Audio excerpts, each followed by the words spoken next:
So we're on chapter 20, section 6, the last section in your American history book of chapter 20, Advancing Freedom and Civilization. We just went over in the last section the whole Spanish-American War that happened in 1898 to 1899. And basically, as we came in to protect Cuba, we ended up winning the Spanish, withdrawing from not only withdrawing from Cuba, but also from Puerto Rico and the Pacific Islands of the Philippines, and really trying to figure out during this time what would be the constitutional status of these countries. Would they be protectorates? Would they be commonwealths? What would we do with these countries now being under American, as we have basically drove the Spanish control out of these areas? So let's begin. Wise policies in acquired territories. You see this picture here of the United States trying to protect the Cubans in the midst here. Another picture like that. You see a lot of these cartoon-like pictures. But anyway, as the world looked on, would the United States exploit these new possessions, they thought? Would going to American rule be just as bad as Spanish rule? So the world looked on. So the United States, first of all, wanted to promote building and development in these countries in which we did. And they wanted to benefit these newly acquired lands in healthcare and sanitation laws and education and new financial opportunities. So they looked at these not just for new financial opportunities, but to help them in any way that they could. And also, we know the gospel would go out during these periods of time. The Caribbean islands, Cuba and Puerto Rico, basically. While Cuba was under American authority, remember this, I told you to remember that before, the Teller Amendment basically said that there was no intention of the United States to annex Cuba as a state, that Cuba would be ready to rule itself. So this was very important because as we had come in control of Cuba, basically saying that Cuba would be able to, because of this amendment, be able to rule itself completely. General Leonard Wood went to Cuba in the midst as a governor to basically try to figure out what was going on in Cuba. Was Cuba ready to rule itself? So here's a picture of General Leonard Wood to find out the state in Cuba. He said when he went into Cuba that the island was pretty deplorable and in the condition that it was in, and it was in a state of chaos.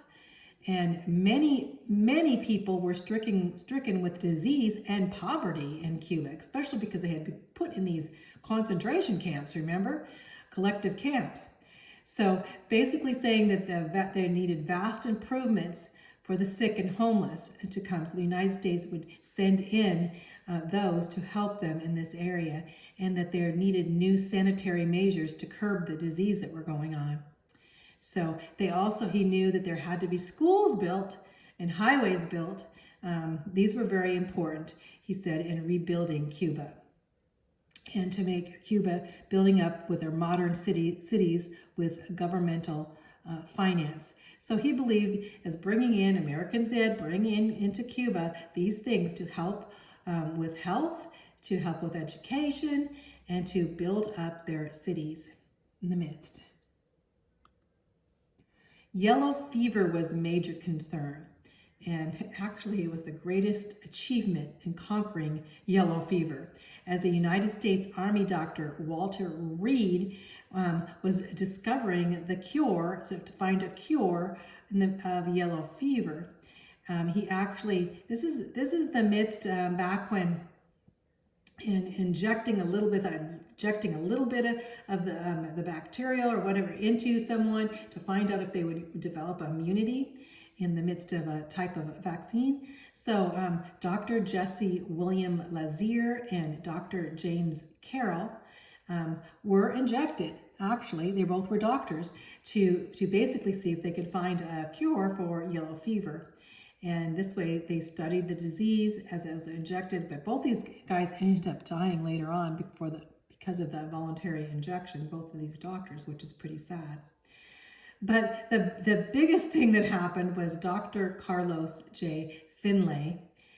He lived 1833 to 1915. He had a theory that he believed mosquitoes were carriers of yellow fever, and that if we eliminate the mosquito, that yellow fever will be conquered.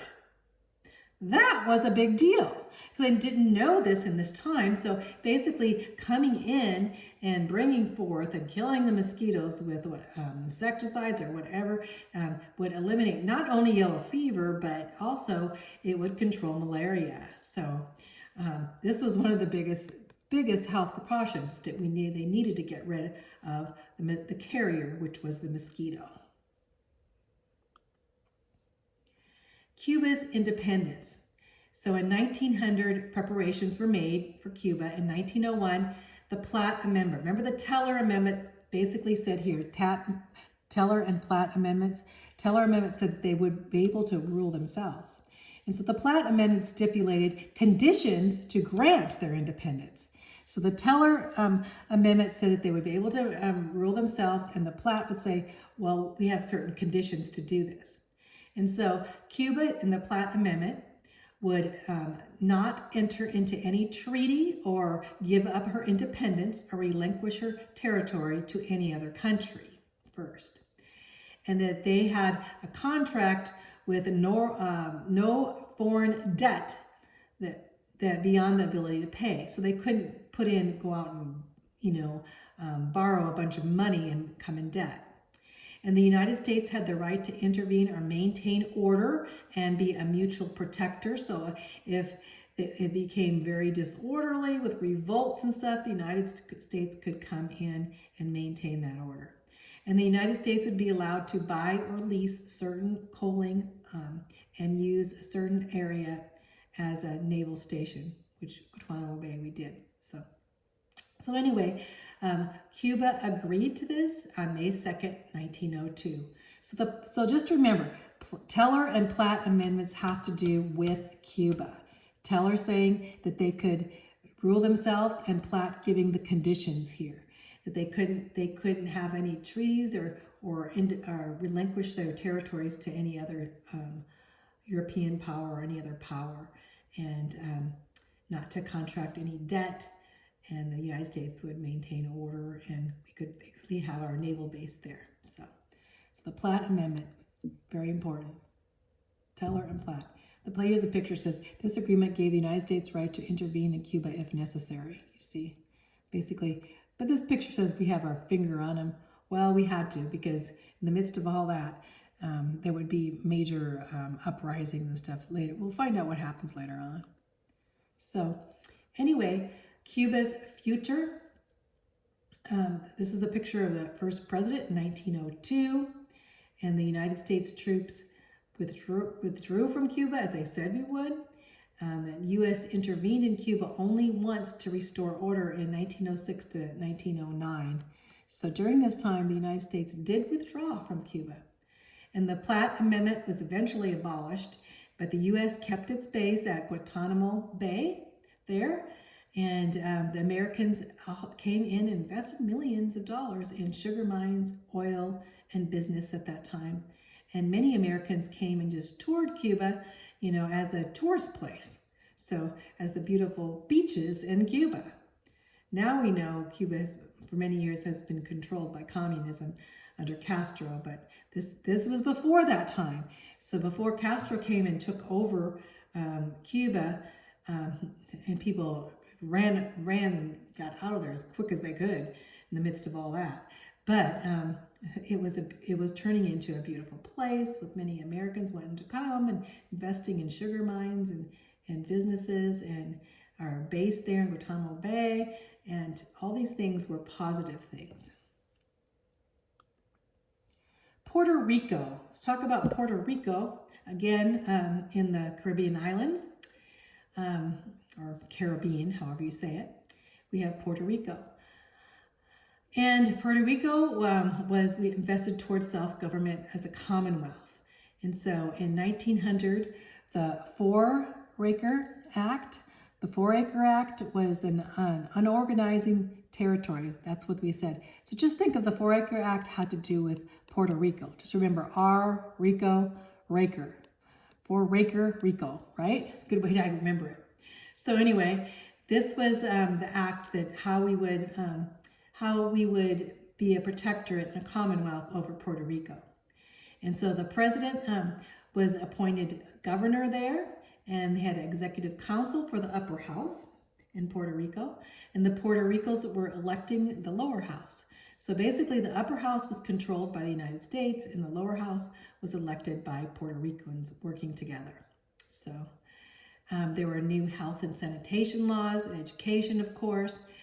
We built public works with dams and roads and schools and hospitals, built all of these things in Puerto Rico. And also the market of sugar and coffee and fruit flourished in the midst of all this. Now the question was tariff barriers.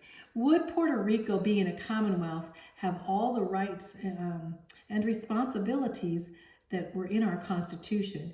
Would our Constitution follow the flag? Would they be considered like United States citizens? So these questions would come up later on. So it says the 4-Acre Act ended military rule and set up a civil government in Puerto Rico. This is my Rico Raker, huh? And the President of the United States had the power to appoint Puerto Rico's governor and their executive council, although they did elect officials in the lower house. Okay. Now the Pacific Islands, the Philippines and Guam. So the Philippines annexed, ruled directly by the United States. So basically, as we took them under, as President McKinley said, that we needed to take care of them. There was problems there. So the population was huge. There were several million people living in the Philippines. And there were 7,000 islands belonged to the Philippines. Most of them were Catholics and Muslims and pagans, although a lot of Christians came in and bringing forth the Gospels in the midst of all of this. They had some of them had advanced culture, were advanced civilized, and some were like barbarians. You can imagine 7,000 islands of different kinds of people, different religions and different cultures.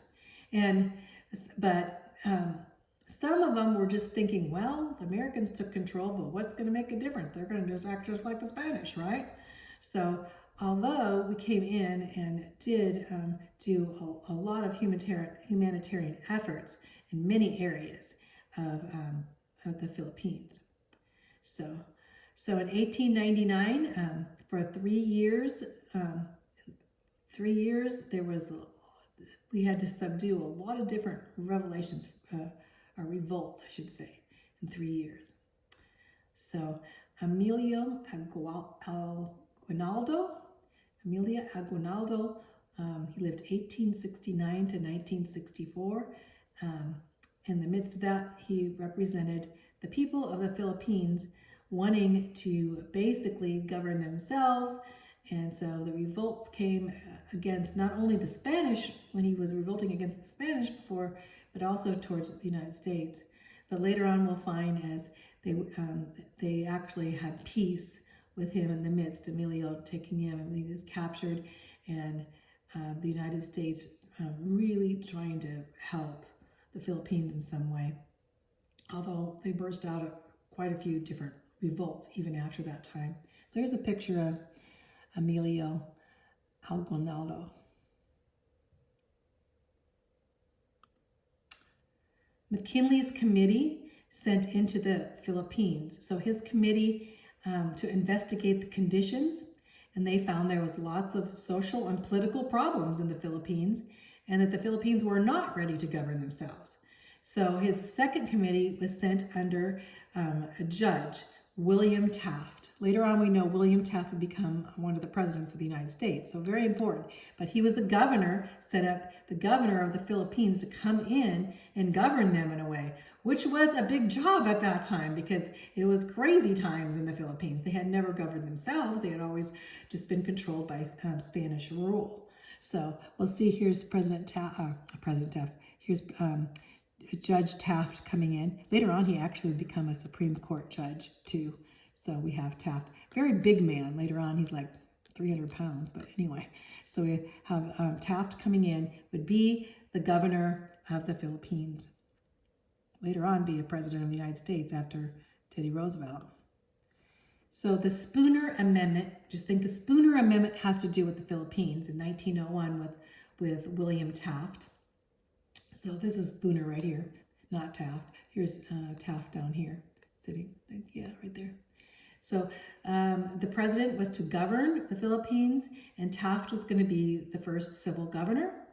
And the commission that came to help in the midst of establish this was 4 Americans and 3 Filipinos. Here's their commission here, right? The commission. So they would come in and make sure the schools were funded there, that the health and sanitation was taken care of in the Philippines, also that public workers would come in and establish highways, bridges, irrigation, and a host of Christian missionaries were also allowed to come in, and they actually founded colleges and seminaries in the midst of the Philippines.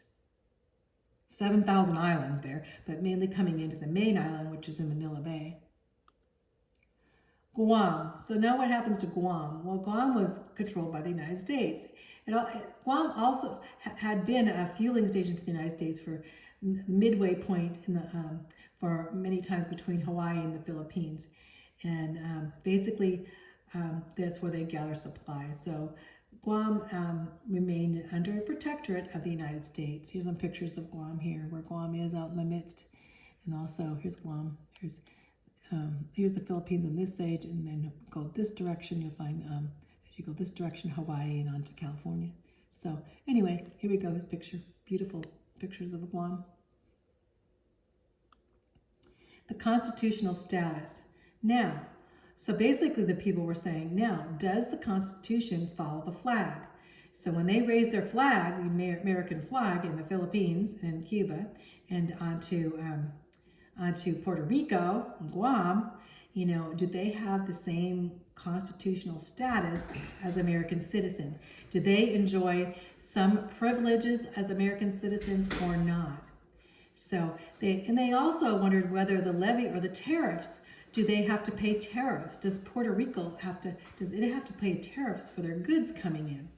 So these are important issues that after in the midst of being protectorates and commonwealths, what constitutionally rights did they have as under the United States of America? Insular cases developed. The Constitution, basically the Constitution said it does not necessarily follow the flag. The people in Puerto Rico, the people in the Philippines, the people in Cuba at that time were not United States citizens. So the Supreme Court was ruling, basically saying, yes, we need to take the tariff rates, keep them uniform. They were trying to decide what the tariff rate should be as being a protectorate. So they went over them first, and then basically saying the Bill of Rights of the Constitution is not necessarily guaranteed to those of our Commonwealth, to those in the Philippines, to those in Cuba, and to those into Puerto Rico. So, but they actually, in the midst of all this, were arguing certain ideas of the Constitution, as each of these countries would gradually have their own constitution. So, for better standards of living, we came in to help better standards of living. In fact, in all of these countries, their standards of living became grander, and especially in health, education, and such, and also for the gospel, as the gospel would come in and be preached in all of these areas, from the Caribbean area onto the Indonesian area of the Philippines. The gospel will be preached. So basically the questions go on the constitutional status of certain territories of the United States and certain commonwealths of the United States. So that's it for this chapter. So I hope you enjoyed it, and I hope you learned a little bit about the Spanish-American War.